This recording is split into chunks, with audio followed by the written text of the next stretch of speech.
Asia کے ملکوں میں کسی ملک میں کوئی قوم پریشان ہے تو اس کا نام مسلمان ہے۔ افریقہ کے ملکوں میں کسی ملک میں کوئی قوم پریشان ہے تو اس کا بھی نام مسلمان ہے۔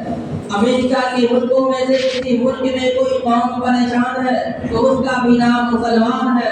اندلس ہو، فلسطین ہو، کہیں بھی کسی بھی قوم پر مظالم کیے جا رہے ہیں، ظلم کیے جا رہے ہیں تو اس قوم کا نام مسلمان ہے۔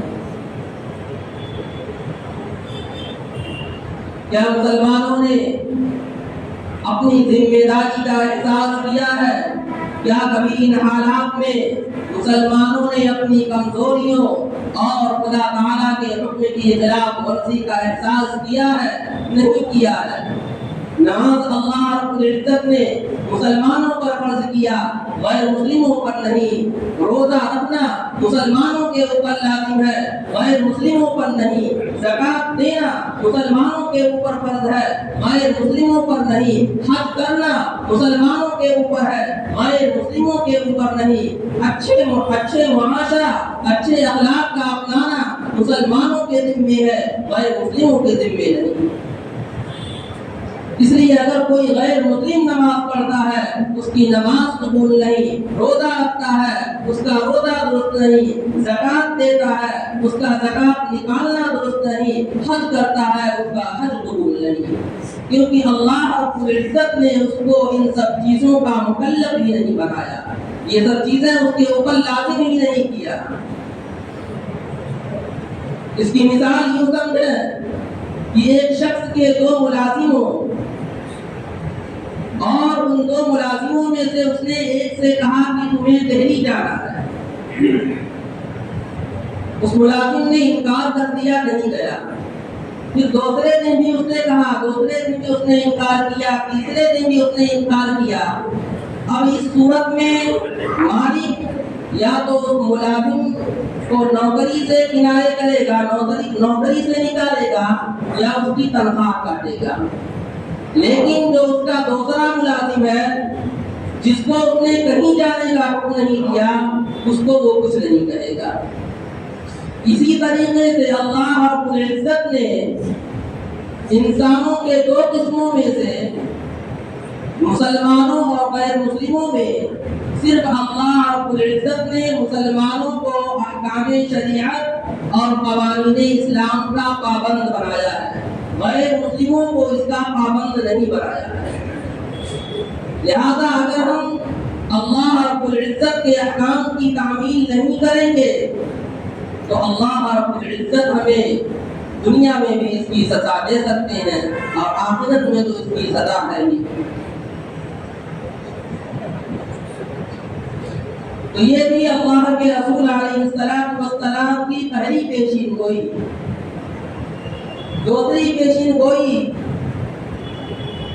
لا يبقى من القرآن الا رسمه، یہ قرآن کریم کے صرف اور صرف حروف باقی رہ جائیں گے، اس پر عمل نہیں کیا جائے گا۔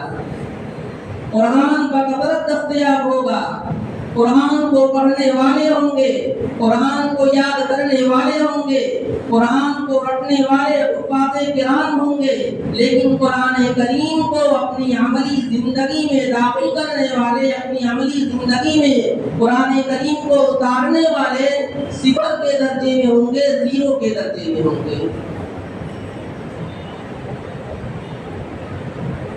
اور آج ہمارا اور آپ کا حال بھی یہی ہے۔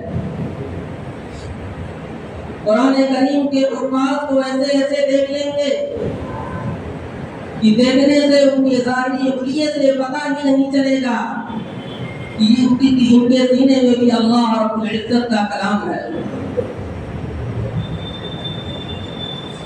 مولانا شاہ عبدالحق الحق علیہ الرحمہ نے بہت ہی خوبصورت انداز میں بیان کیا ہے کہ لوگوں کو صرف اتنی سی بات یاد رہتی ہے کہ اللہ رب العزت دلوں کو دیکھتا ہے، ظاہر کو نہیں دیکھتا۔ یہ بات صرف اس شخص کے لیے کہنا قبول ہے، یہ بات صرف وہ شخص کہہ سکتا ہے جس کی ظاہری شکل و صورت درست ہو، جس کا ظاہری حلیہ رسول اللہ صلی اللہ علیہ وسلم کی حلیہ کی طرح ہو، رسول اللہ صلی اللہ علیہ وسلم کے چہرے انور پر داڑھی مبارک تھی، کیا تمہارے چہرے پر داڑھی ہے؟ جس کی زندگی رسول اللہ صلی اللہ علیہ وسلم کی زندگی اور صحابہ کرام رضی اللہ تعالی عنہم اجمعین کی زندگی کی طرح ہو، تب تو اس کا یہ کہنا کہ اللہ رب العزت دل کو دیکھتا ہے، ظاہر کو نہیں دیکھتا ہے، تب اس کا یہ کہنا فائدہ مند ہوگا، ورنہ تو وہ خود اپنی ہلاکت کا باعث بنے گا۔ اس کی مثال یوں سمجھیں کہ کوئی کبوتر ہو تو اس کا ظاہر اس کا پر ہے، اس کا ظاہر اس کا پر ہے، اور اس کا باطن اس کی ہڈی، اس کا گوشت اور اس کا پورا جسم ہے۔ اب اگر اس کبوتر کے ظاہر یعنی اس کے پر کو کاٹ دیا جائے تو اس کے جسم کو کچھ پتہ نہیں چلے گا، نہیں اس کو کوئی تکلیف پہنچے گی، لیکن کیا وہ اپنے آپ کو دشمنوں سے بچا سکتا ہے یا نہیں؟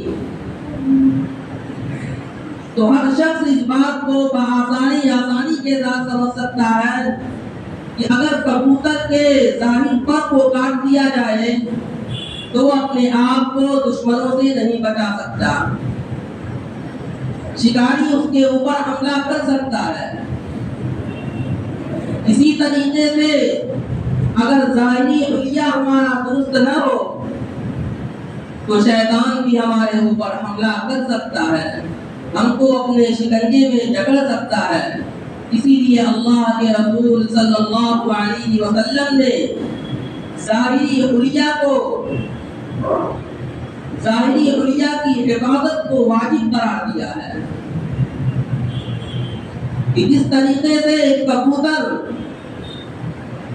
کہ اس کا ظاہر کٹ جانے کی وجہ سے، اس کا ظاہر درست نہ ہونے کی وجہ سے وہ اپنے آپ کی حفاظت نہیں کر سکتا ہے، اپنا شکار سے حفاظت نہیں کر سکتا ہے، اسی طریقے سے اگر انسان بھی اپنا ظاہری حلیہ درست نہیں رکھیں گے تو وہ اپنے آپ کو شیطان سے نہیں بچا سکتے ہیں، شیطان ان کو اپنے شکنجے میں جکڑ لے گا۔